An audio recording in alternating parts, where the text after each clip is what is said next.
हाहाकारी विराट दंगल में क्षेत्रीय से लेकर राष्ट्रीय एवं अंतर्राष्ट्रीय स्तर तक के पहलवानों ने दिखाई अपने रोमांचक दांवपेच। कानपुर के यशोदानगर सैनिक चौराहा के निकट लालतेश्वर महादेव मंदिर प्रांगण में हुआ विराट दंगल का आयोजन समाज सेवी मनोज कुमार शुक्ल द्वारा अपने बाबा यश शेष पहलवान राम भरोसे शुक्ल की स्मृति में प्रतिवर्ष करवाया जाता है। यह आयोजन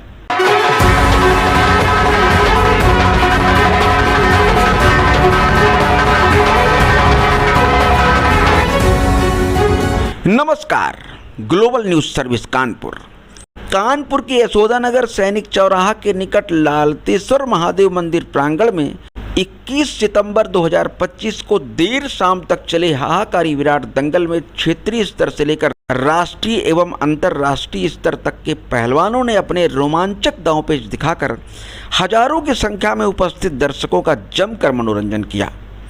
आपको बता दें कि इस दंगल का आयोजन बीते 15 वर्षों से प्रतिवर्ष पितृपक्ष के रविवार को समाज सेवी मनोज कुमार शुक्ल द्वारा अपने बाबा यश शेष पहलवान राम भरोसे शुक्ल की स्मृति में करवाया जाता है। इस बार के दंगल में सबसे अधिक आकर्षण का केंद्र काठमांडू से आई महिला पहलवान रूबी थापा और हनुमानगढ़ी अयोध्या से पधारे बाबा रविशंकर दास रहे। कसरती शरीर के धनी बाबा रविशंकर दास ने दो दिग्गज पहलवानों को पटकनी देकर अपनी कुश्ती कला का लोहा मनवाया। रविशंकर दास से हारे काठमांडू के शंकर थापा पहलवान ने बाबा को पुनः चैलेंज किया तो बाबा ने चैलेंज स्वीकार करते हुए अपनी आंखों पर पट्टी बांधकर कुश्ती लड़ी और शंकर थापा को फिर से चित कर दिया। इससे पूर्व कुरुक्षेत्र से पधारे कालीघटा नामक पहलवान ने हार के बावजूद बाबा रविशंकर को काफ़ी कड़ी टक्कर दी। दोनों के बीच लगभग 10 मिनट तक रोमांचक मुकाबला हुआ।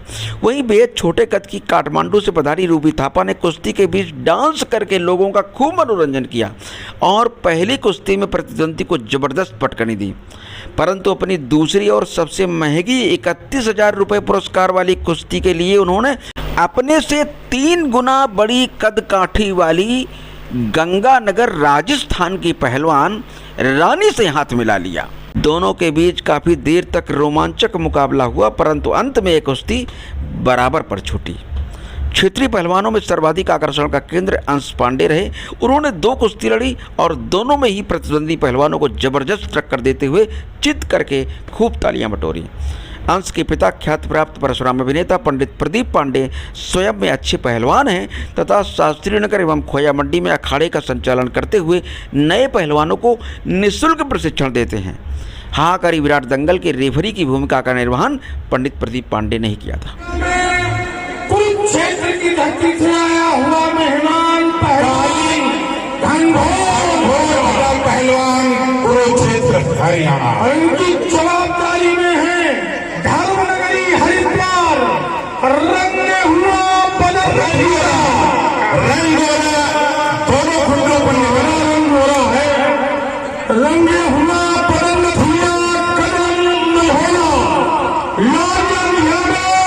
दोनों पहलवानों ने कमराए हुए राजा कुलसी पहलवान अखाड़ा ये आयोजन दंगल का लगभग 7-8 वर्ष से प्रारंभ हो चुका है। यहाँ पहले दंगल नहीं होता था। इस दंगल की शुरुआत हम लोगों ने और मनोज भैया ने मिल करके की और बहुत अच्छी कुश्तियाँ का कार्यक्रम। अब यहाँ अखाड़ा भी बनने वाला है और यहाँ यशोदानगर में करीब 20 लड़के लड़ते हैं, जिनको मैं लड़ाता हूँ जा कर के शास्त्री नगर अखाड़े पे, और मेरा बेटा स्वयं लड़ता है। और दिखा दिया ये हमारा खानदानी शौक़ है। हमारे परबाबा पहलवान, बाबा पहलवान, हमारे दादा पहलवान, हमारे भाई साहब पहलवान, फिर हमारे बाद में बेटा। कुश्ती में रेफरी कब से निभा रहे हैं? इसको हमने जो है कुश्ती संजय पहलवान की कुश्ती में भी रेफरशिप की है, साबिर पहलवान की कुश्ती में रेफरशिप की है। लगभग रेफरशिप करते हुए हमको 25 वर्ष हो गए। तो ये आपका अखाड़ा कहाँ चलता है? ये हमारा अखाड़ा शास्त्री नगर में चलता है, एक अखाड़ा हमारा खोया मंडी में चलता है। अगर लड़के सीखना चाहें तो कैसे पहुँचे आप? हमारा नंबर है 9005 280 170। हमसे बात करें, लड़के हमारे पास में आए, हम उनको निःशुल्क सिखाते हैं, कोई शुल्क नहीं लेते हैं। पहलवानी में कुछ कैरियर है क्या? बिल्कुल कैरियर है। आज अनुज चौधरी जो हैं संभल के सीओ साहब, वो कुश्ती की बदौलत को सीओ हुए। जगदीश काली रमन एसपी हैं। कुछ मिलता है बेटे, मिलता है कुछ? बिल्कुल, स्पोर्ट कोटे में कुश्ती लड़ने वाले को प्रोत्साहन मिलता है। आज का कैसा कार्यक्रम रहा? आज का कार्यक्रम बहुत बढ़िया रहा। देश प्रदेश से कुछ लड़के लड़ने के लिए आए। बाबा रविशंकर दास और शंकर थापा और जो है काला बादल और काली घटा, घनघोर घटा, ये सब बड़े बड़े पहलवानों कुश्तियाँ हुई। और रूबी थापा नेपाल की जो छोटी बच्ची है उसकी कुश्ती हुई। और अंश पहलवान ने आज 2 कुश्तियाँ पटकी हैं। अंश पांडे यशोदा नगर जो है आज 2 कुश्तियाँ पटकी हैं। और इनके उज्जवल भविष्य के लिए हम कामना करते हैं और आशीर्वाद देते हैं। आयोजन कराया गया, इसके लिए इसलिए मुबारकबाद देता हूँ। किसी भारत की माटी में जन्मे जिन्हें आज पूरा देश ही नहीं पूरी दुनिया में धरती पुत्र के नाम से मशहूर है, ऐसे राजनीति के खिलाड़ी के पूर्व वे दंगल प्रतियोगिता में बड़ी बड़ी महारत हासिल की है। ऐसे अपने नेता के प्रति श्रद्धा का सुमन अर्पित करते हुए मैं आज कानपुर के तमाम साथियों को बहुत बहुत मुबारकबाद देता हूँ, बधाई देता हूँ, इधर से बहुत बहुत स्वागत करता हूँ। क्योंकि आज इस कानपुर ग्रामीण में एक कार्यक्रम आयोजित है, तो हमारे इस जनपद के बहुत ही जाबाज जिलाध्यक्ष मुनीम शुक्ला भी कार्यक्रम में उपस्थित हैं। इनको अपने हृदय की गहराइयों से इनकी जनता को बहुत बहुत धन्यवाद देता हूँ। जैन उपस्थित है इस कार्यक्रम में बहुत बहुत मुबारक। और उसी कार्यक्रम में हमारे छोटे भाई हैं जो कार्यक्रम के विशेष अतिथि हैं, डॉक्टर नितेंद्र यादव जी भी कार्यक्रम में उपस्थित हैं। और इसी जनपद को मजबूत करने वाले और कई वर्षों तक यहाँ के जिलाध्यक्ष रहे हमारे बड़े भाई हैं आदरणीय वीर सिंह यादव जी को भी बहुत बहुत मुबारकबाद देता हूँ। हमारे उधर आशा बहन है, कई बहनें हैं, मंच पर बहुत से हमारे सम्मानित नेता हैं। और मैं इधर बधाई देता हूँ डॉक्टर इमरान जी जो समाजवाद को आगरा में ले चल करके उधर कई जनपदों में 4 महीने से लगातार अपनी कैडर टीम के माध्यम से बूथ को मजबूत करने का काम कर रहे हैं डॉक्टर इमरान जी जो राष्ट्रीय अध्यक्ष है हमारे छात्र सभा के। और कार्यक्रम में एक अच्छा भाव विजुअल होकर के कि कैसे इस समाज की जो शोषित वंचित पीड़ित समाज है उसकी बुनियाद कैसे बुनियादी प्रधान के माध्यम से कहीं न कहीं पेंशन के माध्यम से तमाम सारी योजनाएं लेकर के आगे आए और उन्हें जो कुछ झोपड़ियों में भी मजबूत करने का काम किया। आज हम सभी लोगों को मुबारकबाद देना चाहिए कि वर्तमान में ये तो डबल इंजन की सरकार है। ये डबल इंजन की सरकार केवल पूंजीवाद और सामंतवाद का बढ़ावा दे रही है, गिने चुने 10-20 लोगों का फायदा दे रही है, लेकिन इस देश में 90% से अधिक लोगों का शोषण महंगाई हो रहा है। मैं आप सभी लोगों से निवेदन करता हूं कि जैसे अखाड़े में भाईचारा पैदा करके आप इस दंगल प्रतियोगिता को सफल बनाने के लिए आए हैं, उसी प्रकार से आने वाले 2027 में जो भारतीय जनता पार्टी ने समाज में नफरत पैदा किया है, समाज में भाईचारा पैदा किया कमजोर किया है, ऐसे भाईचारे को कमजोर करने वाले और नफरत पैदा करने वालों का हिसाब किताब अपने बूथों पर साइकिल पर मोहर लगा करके मजबूत कर देना और अपने शेर नेता आदरणीय अखिलेश यादव जी को मुख्यमंत्री बना देना। मैं एक बार फिर आदरणीय मनोज शुक्ला जी को और उनकी टीम के तमाम साथियों को बहुत बहुत मुबारकबाद देता हूँ कि आपके कानपुर ही नहीं पूरे उत्तर प्रदेश में एक नया सवेरा आवे, उस सवेरा समाजवाद का, खुशियों का, सबके चेहरों पर मुस्कान आए, ऐसी संभावनाओं के साथ आप लोगों के बीच में उम्मीदों के साथ आया हूँ। बहुत बहुत मुबारकबाद, धन्यवाद। सबका सम्मान करता हूँ, सबका अभिवादन करता हूँ।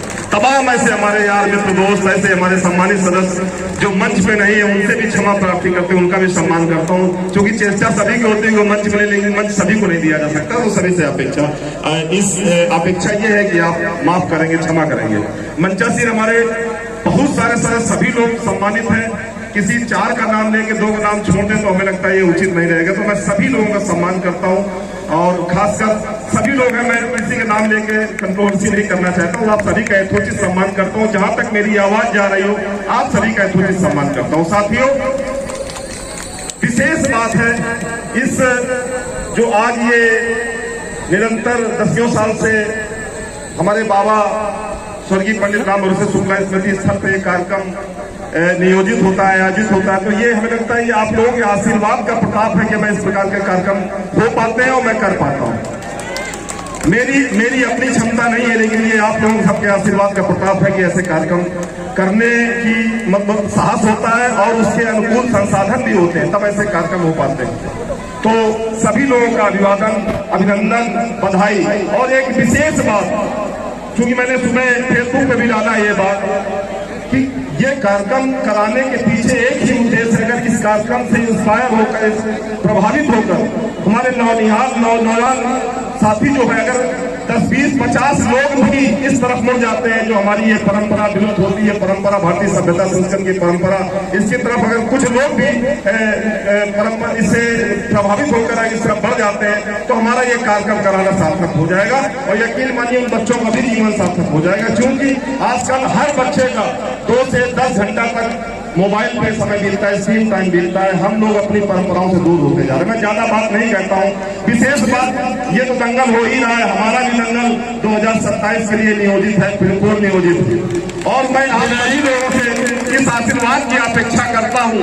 अगर वाकई जो इस समय इस महाराष्ट्र विधानसभा का नेतृत्व कर रहे हैं उनसे संतुष्ट होना, तो फिर उन्हीं को जिताना। अगर उनसे संतुष्ट न होता तो फिर, चूंकि बात विषय ये है कि 10 फीट, 50 फीट, 15 फीट, 100 फीट गली बना के अगर वो चाहते हैं नहीं महाराष्ट्र विधानसभा में, तो किया जा सकता है, बिल्कुल गलत है।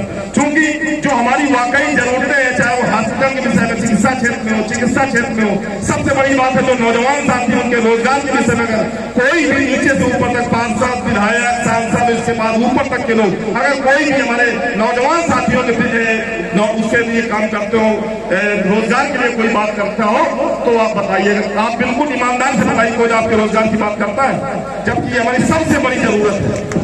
और मैं इसीलिए संघर्ष कर रहा हूँ कि महाराष्ट्र विधानसभा में कम से कम 2 से 5 ऐसे स्टेडियम हो, जहाँ खेलकूद के मैदान हो, ऐसे हॉस्पिटल हो। हमारे महाराष्ट्र कानपुर दक्षिण में कुछ ऐसे शिक्षण संस्थान हो, जिससे ऐसे प्रतिभाएं निकले जो देश के कर्णधार हो, देश के आगे के लिए बढ़ाने के लिए। ये मेरा प्रयास है, इकट्ठा करके आप लोगों से रूबरू होने का, आप लोगों से मुखातिब होने का, कि आप लोग हमारे विचार समझें। केवल कहते हैं जो मेरी मन की बात है वो ये है, हो गई है पीर, परवसी पिघलनी चाहिए। इस हिमालय से कोई गंगा निकलनी चाहिए। सिर्फ हंगामा खड़ा करना मेरा मकसद नहीं, सिर्फ हंगामा खड़ा करना मेरा मकसद नहीं। मेरी कोशिश है कि ये सूरत बदलनी चाहिए, मेरी कोशिश है कि ये सूरत बदलनी चाहिए।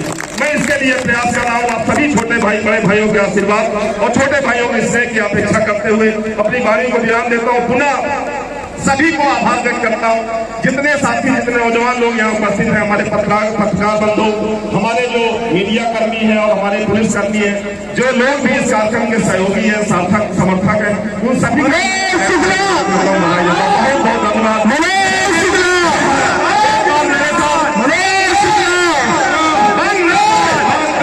यकीन सबका हाथ उठना चाहिए। भारत देश की बात, अगर एक भी हाथ नहीं उठता तो मुझे लगेगा कि आपको देश से प्यार नहीं है।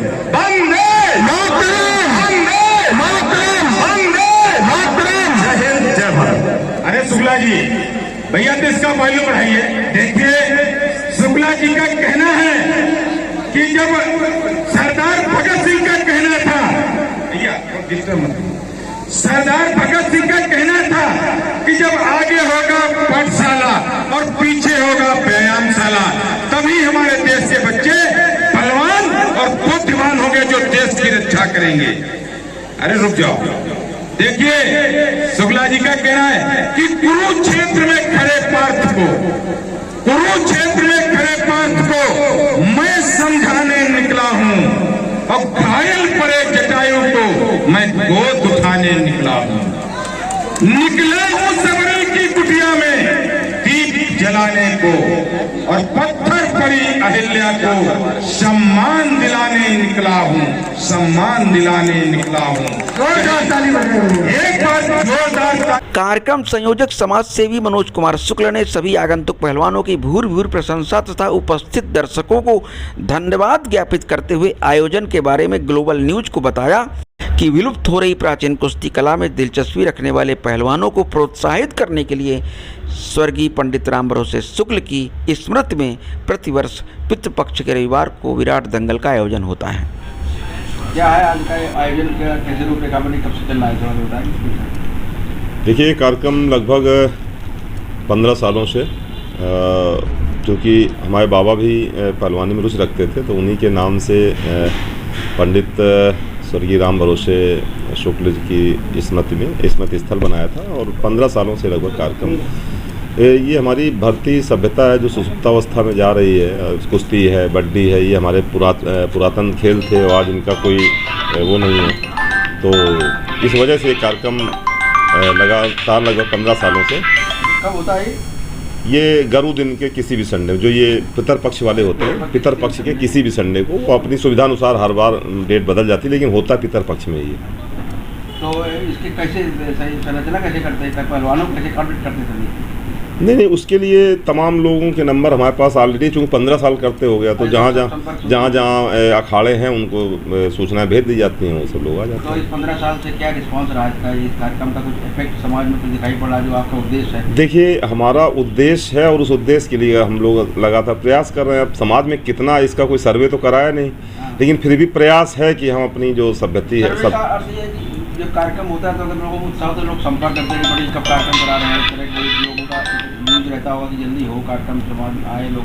नहीं, तो वो तो आप देख ही रहे थे, इतनी बड़ी भीड़ 4-5 हज़ार आदमी इकट्ठा करना और उनको सब सुव्यवस्थित रूप से, हमारे प्रशासन का भी सहयोग है इसके लिए और बड़ा अच्छा कार्यक्रम होता है, रिस्पांस मिलता है। अब हमारा जो उद्देश्य है कि इससे कुछ जो नौजवान साथी आ रहे हैं उनमें ये कुश्ती है और मतलब बड्डी है या जो भी हमारे पुरातन खेल है उनके प्रति रुझान हो, ये उद्देश्य है। मतलब जो हमारा स्क्रीन टाइम बच्चों पे जाता है मोबाइल पे, वो डाइवर्ट करके अगर ये अपनी पुरानी इसमें लगे तो हमें लगता है ज़्यादा अच्छा उनके स्वास्थ्य के लिए। हम जानना चाहते थे उसका जो ये आप उद्देश्य लेकर लोग नई पीढ़ी आए तो कहीं से कुछ रुझान ऐसा मिलता है लोगों के माध्यम से, आपको? हाँ, कई जगह अखाड़े इस प्रकार से हमारे प्रदीप पांडे जी वगैरह बैठे हुए हैं, कई जगह कानपुर में अखाड़े, हमारी विधानसभा में कई जगह प्रयास हो रहे हैं। तो अगर कभी विधायक बनेंगे तो इस दिशा में क्या करेंगे? बिल्कुल, मैंने तो आज भी कहा है, घोषणा की है, कम से कम 2 से 4 स्टेडियम हमारे इस महाराष्ट्र विधानसभा परिक्षेत्र में होना चाहिए। और चिकित्सा क्षेत्र, शिक्षा क्षेत्र जो कि बिल्कुल पिछड़ा हुआ है, और कोई भी नेता, चाहे वो सांसद, विधायक, पार्षद कोई भी हो, ट्रिपल सरकार अगर कहा जाए, मतलब ट्रिपल क्या, हमें लगता है 4th 5th सरकार, नीचे से ऊपर तक सब लोग एक ही। और इसके बाद भी इन विषयों पर कोई बात नहीं, 100 मीटर सड़क बन गई या 100 मीटर रोड बन गई, उसके लिए और उसी लिए उतना हो जाता है तो लोग ये भी समझते हैं कि हमारा समुचित विकास हो गया। लेकिन हकीकत ये है कि जो मूलभूत आवश्यकताएँ हैं उनसे भी आदमी हमारा ये यशोदानगर और पूरा परिक्षेत्र महाराष्ट्र विधानसभा वंचित है। हमारा संघर्ष इसके लिए बिल्कुल ये हमारा। और आपका इधर भी रुझान रहता है कि ये सारी चीज़ें हो, केवल विकास केवल खरंजा नाली तक नहीं सीमित रहता, विकास अन्य भी चीज़ों का होना केवल लक्ष्य ही यही है हमारा। हमने आज घोषणा की मंच के माध्यम से कि मेरा उद्देश्य केवल ये नहीं है कि विधायक बन जाना, क्योंकि जो किंचित उपलब्धियां हैं जीवन की उसमें हम संतुष्ट हैं। हमारा उद्देश्य ही केवल है कि यशोदानगर परिक्षेत्र का, माननीय जी हमारे जो इस समय विधानसभा अध्यक्ष है, जब यहाँ पे आए तो उन्होंने घोषणा किया था कि सबसे पहले कि हम न्यूनतम रेट पर बेटरमेंट का निदान करा के बेटरमेंट समस्या का समाधान करा के यहाँ का समुचित विकास करेंगे। आज स्थितियाँ हैं कि 100 मीटर, 50 मीटर, 200 मीटर, वो भी एक उद्घाटन, एक रोड का कम से कम 10 बार उद्घाटन, उसका 3 से 4 बार जब उद्घाटन होता है, इसके बाद उसका निर्माण शुरू होता है, इसके बाद निर्माण जब हो जाता है तब फिर माननीय जी उसका लोकार्पण करते हैं। इस प्रकार से वो हो रही है राजनीति। हकीकत यह है कि इस पद पे बैठा हुआ व्यक्ति उत्तर प्रदेश में सबसे पहले माननीय जी का पद है, और इसके बाद अगर चाहें तो नए जिले की घोषणा भी हो सकती है, अगर चाहें तो जो हमारी मेन समुचित व्यवस्था यहाँ की रिटायरमेंट न्यूनतम रेट पर या नया जिला बना के पूरे का पूरा विकास दक्षिण क्षेत्र का हो सकता है। लेकिन उस विषय पर ना कोई बात करनी है, ना उस विषय पर कोई सोचना है। ये बड़ा मतलब विडम्बना वाला विषय है। लेकिन आपकी प्लानिंग में ये है क्या? बिल्कुल 100% हमारा उद्देश्य ही यही है, लक्ष्य ही यही है प्राप्त करना। विधायक बनना ना बनना वो अलग विषय है, लेकिन अगर सफलता मिलती है तो पहला सबसे पहले जनता से हम ये बिल्कुल मन में ही यही सोच ही मैं राजनीति कर रहा हूँ, यही सोच ही मैं यहाँ से संघर्ष कर रहा हूँ। कैसा लगा कार्यक्रम आज का? ये जो रहा कार्यक्रम आप लोग थोड़ा बताएंगे एक साथ? बहुत अच्छा रहा। मतलब उपलब्धि यही रही कि आम जनमानस जो कि जनता हमारे साथ जुड़ी है, जनता आम जनमानस की जुड़ के आती है, पब्लिक को खेल के प्रति रुचि दिखाती है और यही जागरूकता होती है कि लोकल के भी हमारे 1-2 लड़के भी कुश्ती में शामिल हो गए हैं जो कि सोदा नगर से ही संबंधित। हाँ, एक सुनाई पड़ा कई लड़के आप सोदा नगर। सबसे बड़ी उपलब्धि यही है कि अगर कोई हमारा लड़का आके इस खेल में आगे बढ़ रहा है तो सबसे बड़ी उपलब्धि हमारी यही है कि इस कार्यक्रम को कराने की। बहुत बढ़िया रहा प्रोग्राम और आज का प्रोग्राम, ताकि हम लोग और अपने क्षेत्र का क्या पूरे क्षेत्र का विकास बबलू शुक्ला जी के द्वारा किया।